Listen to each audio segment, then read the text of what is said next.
আমি কখনো রাতের অন্ধকারে একা থাকতে ভয় পাইনি।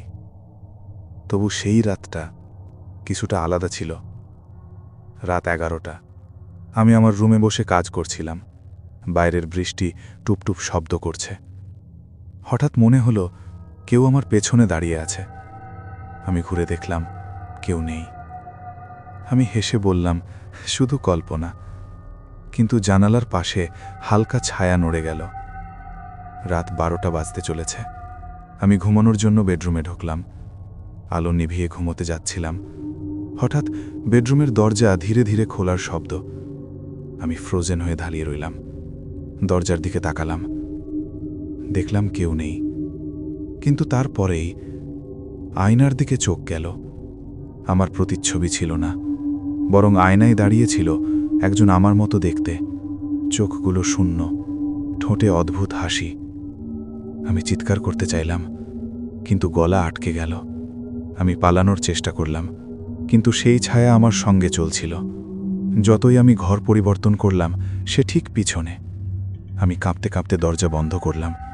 ঘরটা ঠান্ডা হয়ে গেল। শ্বাস ওঠা বন্ধ। দরজার নিচ দিয়ে হালকা পায়ের শব্দ, আঁচড়ের মতো শব্দ।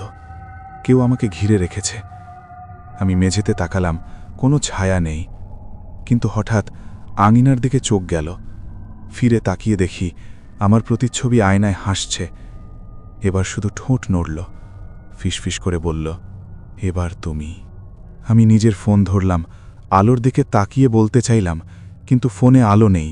সব স্ক্রিন কালো, মোবাইল বন্ধ। আমি দরজা খুলে দৌড়ে নেমে আসলাম। লিফট নেই, তাহলে স্টেয়ারকেস। আমি সিঁড়ি ধরে নেমে গেলাম। হঠাৎ হঠাৎ হেসে উঠল। আমি নিজের ভয়ানক হেস শুনতে পাচ্ছিলাম। ঠিক তখনই এক অদ্ভুত শীতল বাতাস আমার গলায় ছুঁল। আমি ঘুরে দেখলাম, কারো কিছু নেই, কিন্তু অনুভব করলাম কেউ আমার পেছনে দাঁড়িয়ে আছে। আমি জানালার দিকে দৌড়ালাম। কাঁচ ভাঙার ভয়ানক শব্দ। আমি বাইরে তাকালাম, রাস্তা ফাঁকা। ফিরে আমার রুমে দেখলাম আমার নিজের প্রতিচ্ছবি বেডে বসে আছে, চোখ বন্ধ, ঠোঁট ধীরে ধীরে নড়ে। আমি চিৎকার করলাম, কিন্তু শব্দ বের হলো না। পরের দিন সকালে ঘরের দরজা খোলা ছিল। আমি রুমে ঢুকতেই দেখলাম আমার বিছানায় শুধু আমার ছায়া বসে আছে, এবং আমার বেডরুমের আয়নায় আমি আর নেই। যদি কখনো আয়নায় তাকাও, তোমার প্রতিচ্ছবি একটু দেরিতে নড়ে, জেনে রেখো আমি এখনো জায়গা খুঁজছি।